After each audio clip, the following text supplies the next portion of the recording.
Oke, baik. Baik, ini menarik ya pertanyaannya. Pertama tentang, makasih banyak Pak Iman, pertanyaannya ada 3. Jadi kayaknya sebenarnya ada 10 ya Pak Iman ya. Oke, baik, yang pertama tentang Islamic Index, tadi dari mana indikatornya. Jadi sebenarnya ada satu organisasi di dunia ya teman-teman. Ini namanya Islamicity Indices ya nama organisasinya. Jadi dia jelas ada strukturnya macam-macam. Jadi dia memang menetapkan beberapa indikator Islam. Jadi dan tadi kita bisa lihat di grafiknya, mana yang tadi grafik saya, ini teman-teman bisa baca-baca sih, banyak, dia lengkap banget. Ini saya dapat informasi ini dari Prof. Jimli Asidiki. Keren banget, sampai ada indikator buat melihat keislaman suatu negara, maksudnya penerapan nilai-nilai Islam dalam suatu negara.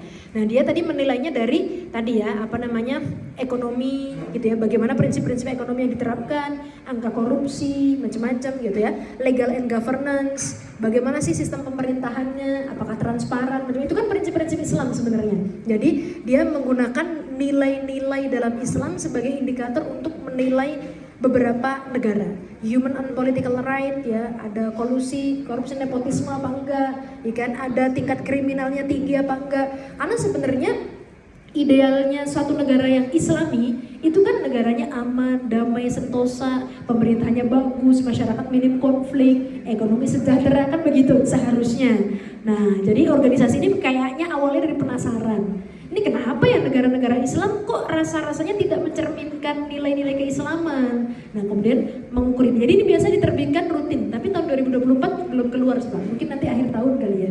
Ya jadi biasanya dia rutin menerbitkan indikator. Jadi rankingnya bisa berubah. Cuman kayaknya saya lihat beberapa Indonesia belum pernah masuk 10 besar dah. Ya jadi jauh rankingnya. Jadi artinya ini juga menjadi evaluasi bagi kita gitu.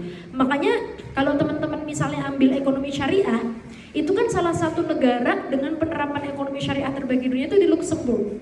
Jadi bukan di Timur Tengah, enggak, di Luxembourg itu menerapkan sistem ekonomi syariah. Makanya bagus banget di sana penerapan sistemnya. Jadi kalau teman mau jalan-jalan ke sana gitu, makanya suka nanya, itu kamu belajar ilmu syariah kenapa ke negara barat? Loh, belum tentu penerapannya. Kadang-kadang di barat itu justru malah ada yang menerapkan nilai Islami secara mendalam. Jadi kita harus luas perspektifnya gitu ya. Kemarin suami saya kan dia tafsir hadis, ambil S3 tapi short course-nya ke Amerika. Lah emang di sana ada tafsir hadis ya.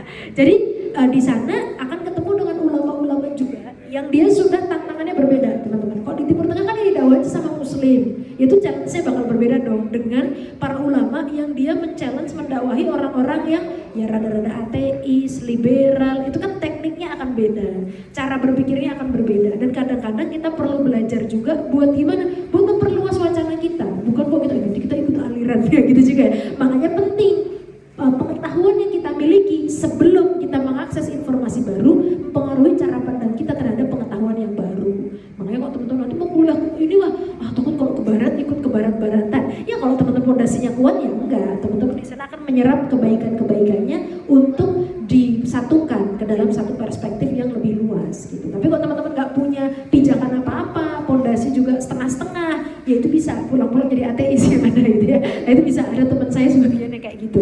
Yang mana dia nggak punya pijakan yang kuat sebelum berangkat gitu ya. Jadi harus punya pijakan yang kuat dulu. Itu ya Pak Iman yang pertama. Yang kedua, public speakingnya bagus. Jadi teman-teman public speaking itu dilatih. Public speaking itu kan skill.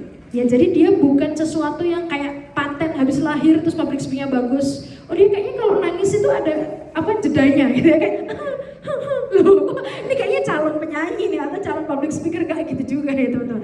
Kayak semuanya tuh sama gitu. Tapi tinggal seberapa sering dan seberapa mau kita terus melatihnya. Ya, namanya skill itu secara teori semakin diasah akan semakin bisa. Kemarin saya kayak sepak bola, mirip lah sama otot, macam-macam itu kan skill. Kemarin saya nonton itu loh, kan kemarin Indonesia habis tanding sama Laos. Sebenarnya suami saya yang nonton sih, saya ikutan aja lihat apa nih gitu. Nah, saya menarik pas diwawancara nih pelatihnya Laos. Ditanya nih gini, persiapannya udah seberapa banyak nih Laos buat lawan Indonesia gitu. Terus pelatihnya jawab gini, kita besok akan tanding 90 menit. Nah untuk memastikan tim saya bisa survive 90 menit di lapangan, saya perlu memastikan mereka itu berlatih minimal 3 bulan full sebelumnya. Tuh bayangin teman-teman, untuk stay alive bagus selama 90 menit, dia berlatihnya 3 bulan. Melatih otot, skill otot dia. Nah apalagi public speaking, untuk teman-teman misalnya bisa ngomong tanpa jeda, tanpa apa, itu latihannya pasti panjang ya. ya. Jadi saya juga berlatih dulunya. Saya pas awal-awal emang dari kecil emang suka tampil. Saya orangnya tuh suka aja gitu tampil. Pokoknya ada apa tampil gitu ya, suka gitu. Nah suka tampil di depan umum karena saya dulu agak introvert.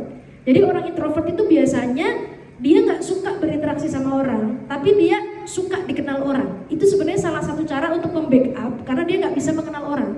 Gimana sih Bu? Saya sadar nih, bisa kenal sama Bu Resti gampang lupa ya kan Bu Resti. Tapi gimana caranya biar orang inget saya harus dikenal. Gimana sih Bu? Nah caranya biar kita dikenal, kita harus sering tampil. Salah satunya kita harus berprestasi. Makanya biasanya anak-anak introvert tuh berprestasi. Lihatin aja, anak-anak yang misalnya dia juara apa, juara olimpiade, biasanya dia pendiam gitu. Bukan gimana-gimana, itu sebenarnya salah satu model apa ya, kompensasi. Karena dia tuh nggak punya skill untuk mau bergaul sama orang, nggak bisa. Gimana caranya biar saya diterima sama lingkungan? Kita harus punya sesuatu yang lebih. Awalnya dari situ. Awalnya karena saya dulu orangnya semi introvert, gara-gara keluarga saya itu pijakannya kuat banget. Jadi sebelum saya belajar sentra, kayaknya semua nilai-nilai di sentra itu udah diterapkan sama ibu saya. Jadi kayak di rumah tuh harus ada aturan, benda-benda ditaruh sesuai klasifikasi. Itu saya udah belajar dari saya kecil. Nah di kampung saya, namanya orang kampung, yang lain mah enggak. Jadi teman-teman nganggap kok berteman sama biru ribet. Gimana sih, kayak ya ampun mau masuk rumah pastikan cuci kaki. Itu sama ibu saya tuh tertib banget kayak gitu. Jadi kok teman saya mau main ke rumah, ibu saya kan apakah sudah pastikan cuci kaki? Kan ya gitu teman saya gitu. Nggak mau teman sama biru ribet gitu. Jadi akhirnya ya saya nggak terlalu punya teman pas kecil itu. Teman saya biasanya anak-anak orang kaya. Gimana sih Bu? Yang juga udah terdidik. Gimana? Karena mereka punya prinsip itu karena orang tuanya terdidik, kayak dosen apa gitu. Nah teman-teman saya kayak gitu. Akibatnya saya untuk berteman dengan orang yang biasa susah waktu itu. Orang kayak di kampung ya maksudnya ya. Waktu kayak gitu karena gara-gara prinsipnya sama. Nah jadi mudah diterima saya dengan orang-orang kayak gitu. Makanya dulu saya sampai kuliah itu kalau saya sama orang yang lebih daripada saya, usianya lebih tua, rata-rata yang teman-teman saya waktu di kampung yang lebih mapan ekonominya itu anak-anaknya lebih gede usianya dari saya. Saya itu susah ngobrol sama orang yang seusia. Tapi kalau sama yang lebih tua saya mudah. Karena teman-teman saya dari kecil itu selalu lebih tua dari saya. Jadi ternyata itu berimplikasi saya. Dan saya suka di publik karena orang jadi kenal saya. Jadi saya dari TK sampai kuliah itu maksudnya insya Allah sebutin nama saya di sekolah saya semua orang masih tahu. Gitu loh ibaratnya, saking sebegitunya. Sampai kuliah di UGM sebutin deh nama saya gitu. Bisa di angkatan itu sampai rektor tahu nama saya. Kenapa? Itu sebenarnya kompensasi dari upaya saya karena saya sadar saya nggak bisa mengenal orang dengan dalam karena gampang lupa. Orang introvert tuh gampang lupa nama orang. Biasanya kayak Bu ini Bu siapa ya gitu. Nah jadi gimana caranya nih biar ini, nah kalau orang kenal saya orang manggil saya duluan ya. Oh iya Ibu kan gitu. Ya itu salah satu kompensasi. Tapi itu nggak aman. Saya udah sadar nggak aman. Makanya saya udah belajar tentang ekstrovert. Alhamdulillah saya semester 3 kuliah jadi lebih ekstrovert sekarang. Karena ternyata terlalu introvert tuh nggak aman. Nah tentang public speaking saya berlatih terus menerus. Pertamanya dari kecil emang suka tampil sampai akhirnya SMA. Saya menemukan trainer. Jadi saya lomba speech di SMA tuh sering banget lomba speech sampai juara tingkat nasional. Nah, jadi emang ternyata ada tekniknya. Jadi public speaking itu sesuatu yang bisa dipelajari. Tapi namanya juga skill, seahli-ahli apapun kita mempelajari kalau nggak dipraktekin sama aja. Nah, saya sering praktek. Waktu itu salah satu caranya adalah sering ikut kompetisi. Kan itu menjadikan praktek kita terukur. Jadi ikut kompetisi pas, terutama kita orang dewasa ya, kalau anak-anak kan kita nggak sarankan. Kalau orang dewasa kan udah bisa menerima kekalahan, bisa evaluasi diri. Nah itu sebenarnya salah satu tujuannya adalah untuk memastikan praktek kita itu terukur. Kalau sampai teman-teman menang, itu kan berarti ada indikator-indikator yang sudah terpenuhi. Sehingga teman-teman bisa dikatakan bagus. Nah jadi saya waktu itu ikut lomba, niatnya salah satunya mengasah skill saya. Karena dengan begitu, misalnya nih saya lomba tingkat provinsi, pas mau tingkat nasional pasti saya di coaching sama coach tingkat nasional, gratis, iya kan? Karena saya mewakili provinsi saya, didatengin lah pelatih dari provinsi saya untuk diri saya, gitu kan?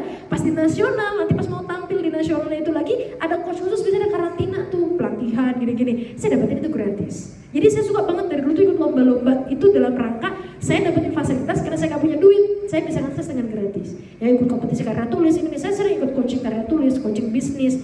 Makanya saya sekarang sering banget ngisi juga pelatihan public speaking, termasuk di kayak perusahaan, kayak Bank Mandiri, di mana. Loh, Mbak Biru kayaknya nggak ada jurusan ilmu komunikasi deh. Lah, itu skill, itu bisa dipelajari. Jadi saya pernah ngajar tim marketingnya Mandiri. Jadi lah kata saya, ini bagaimana ya mereka yang orang komunikasi kenapa jadi saya yang ngajar? Cuman ya itu, karena memang kemampuan bicara itu bisa dilatih. Tapi nih public speaking selain dilatih itu adalah biar teman-teman pede. Pertama, pastikan teman-teman sudah siap bahan yang akan diomongin apa, terutama untuk pemula. Nanti mau ngomong apa nih di depan, harus jelas. Dan pastikan bahannya nggak cuma bagus tapi benar. Ya, karena public speaking itu merubah informasi private ke dalam informasi publik. Jangan sampai salah-salah ngomong, ya. Mau menyajikan data, mau menyajikan apa, pastikan referensinya benar. Itu bikin kita jadi percaya diri karena saya sedang menyampaikan kebenaran. Ya, jadi pastikan datanya benar. Udah gitu pas sampai depan, biar kita nggak grogi gimana. Grogi, kan saya pernah bahas ke Bapak Ibu sekalian, ada namanya amygdala hijack kan. Yang terjadi ketika kita high emotion. Ketika kita takut, ketika kita deg-degan, kita jadi bisa kehilangan ide gitu. Maka tenang aja. Pas teman-teman maju, ngomong tenang aja. Yang paling tahu isi kepala kita, ya diri kita sendiri. Kan orangnya gak bisa depan-depan kayak gini, Pak Din mau ngomong ini deh. Gak tahu juga, ya kan? Kita sendiri yang tahu. Ini percaya diri aja, ngapain gak percaya diri? Orang kita ngomongin isi otak kita, ya kan? Nah, apalagi di depan anak-anak kita lah. Mereka aja gak tahu apa-apa tentang diri kita. Ya udah, kita yakin isi otak kita udah benar, materinya benar, ngomong percaya diri. Nah, terus yang berikutnya, memang ada seni-seni bahasa yang perlu dilatih, ya. Karena public speaking itu dulu saya juga belajar tentang diksi, pemilihan kata, gitu kan. Gimana nih biar indah didengar, gimana biar luwes. Termasuk saya juga belajar ngehumor, teman-teman. Dulu saya tuh speech-nya tuh kaku awalnya, kayak apa ya, oral speaking kayak ngasih kuliah gitu ya, kayak gitu. Tapi menurut saya itu nggak bisa diterima khalayak publik. Kalau saya ngajar di kampus saya bisa orasi ilmiah kayak gitu-gitu kan. Cuman kalau ngajar orang-orang awam yang non akademisi itu kan sulit diterima. Makanya dikit-dikit ada yang lucu, itu belajar. Saya juga belajar. Maksudnya gimana ya biar lucu gitu kan? Ya itu belajar teman-teman. Ya itu nanti bisa dipraktekkan, coba-coba. Ketawa orang-orang. Dan cobain lagi nanti lama-lama refleks. Yang lama-lama tuh refleks bisa kayak ada ide mendadak gitu kayak, oh ini bisa nih kayaknya dihubungin. Cuman pastikan kalau ngejokes relate dengan topik kita. Jangan kita lagi ngomongin apa tiba-tiba ngejokes yang lain. Audiens kayak, ini bapak tuh gimana sih gitu. Ya jadi jokes juga harus relate dan itu bisa dipelajari. Ya kayak misalnya saya lagi ngomongin ini nih, oh berarti saya jokesnya gini. Sama cerita, itu sesuatu yang disukai orang. Jadi kalau public speaking, kalau teman-teman susah bisa memulai dengan quotes, bisa memulai dengan cerita, itu namanya hook kalau dalam orang sekarang bikin konten ya. Di 5 detik pertama, itu orang gimana nih biar tertarik sama omongan kita. Nah itu di beberapa detik pertama ya. Saya pernah waktu itu pidato mewakili semua penerima beasiswa di UGM. Jadi waktu itu diundang penerima beasiswa yang lain, saya diminta sama UGM, Biru pokoknya kamu maju, gak tahu gimana caranya, kamu harus ngomong di depan, intinya pulang dari sini mereka para donatur nambahin beasiswanya buat UGM gitu, kuotanya ditambah pokoknya, nggak ngerti kamu mau ngomong apa terserah gitu. Mereka tahu soalnya saya bisa ngomong kayak gitu. Udahlah saya aduh gimana nih, pakai quotes apa nih biar mereka langsung tergugah. Nah terus saya pakai quotesnya Nelson Mandela itu, yang education is the best weapon which you can use to change the world gitu kan. Nah saya mulai dari situ langsung kayak orang set gitu.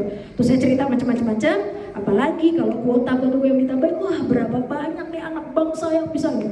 Pas saya mau close langsung pada berdiri, saya tambah kuota buat UGM. Oh Biru makasih banyak ya, gitu ya. Ya gitu. Jadi itu ada tekniknya teman-teman. Termasuk jangan mengakhiri bicara dengan alur turun. Ini kadang-kadang kan teman-teman, ya mungkin dari saya menawar batin, gak ada yang tepuk tangan kalau kayak gitu.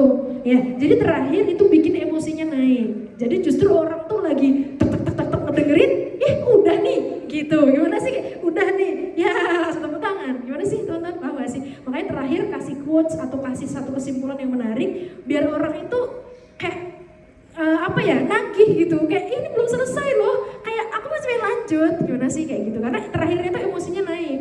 Jangan terakhirnya, ya jadi demikian kesimpulannya teman-teman. Pokoknya intinya kalau ini kita ini ya. Demikian dari saya, wassalamualaikum warahmatullahi wabarakatuh. Bye, ya kan? Kayak gitu. Terakhir itu sesuatu kesimpulan yang bikin orang tuh kayak ada klimaksnya ya.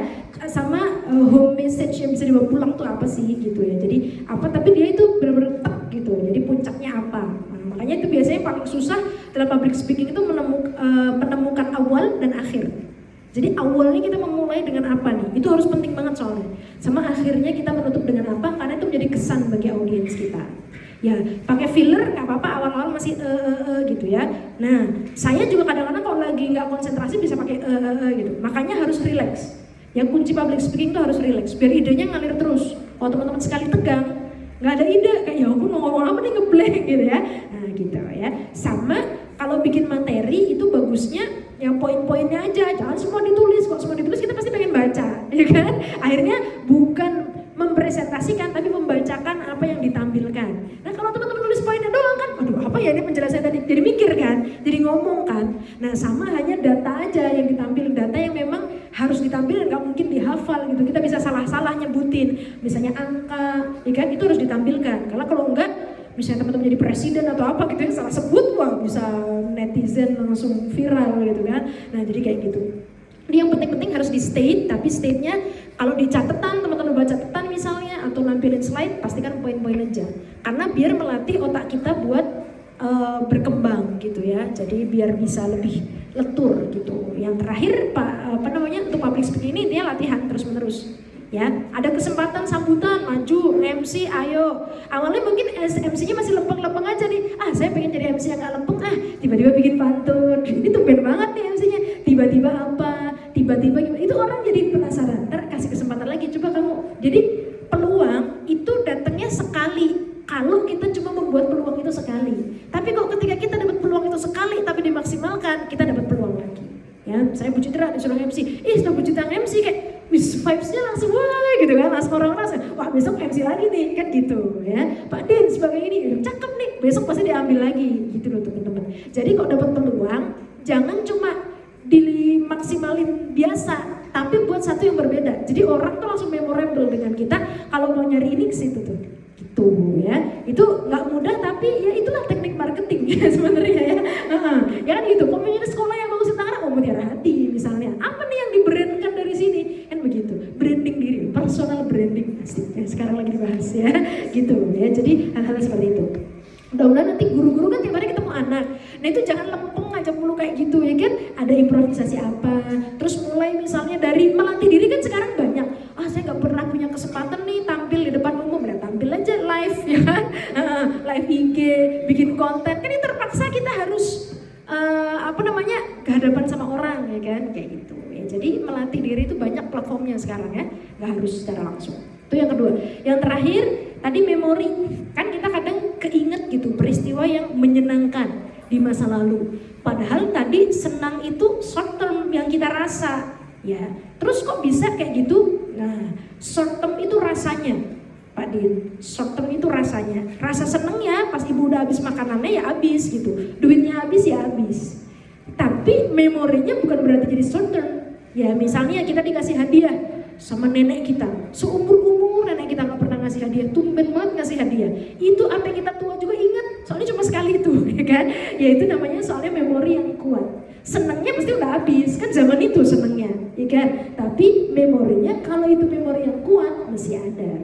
Makanya penting juga ngasih hadiah, tapi bukan berdasarkan capaian, tapi berdasarkan momentum. Misal, ya kan lagi Idul Fitri, ya apa kayak bikin apa gitu. Jadi ada budaya di keluarga kita. Itu bagus menguatkan memori dan menguatkan bonding. Ya kan setiap mau Ramadan bikin tradisi apa, setiap mau ini dikasih kado apa masing-masing, itu nggak apa-apa. Tapi itu bukan hadiah sebagai bentuk dari sesuatu yang gara-gara kita dapat apa terus dapat ini, enggak. Emang momentum untuk menciptakan memori.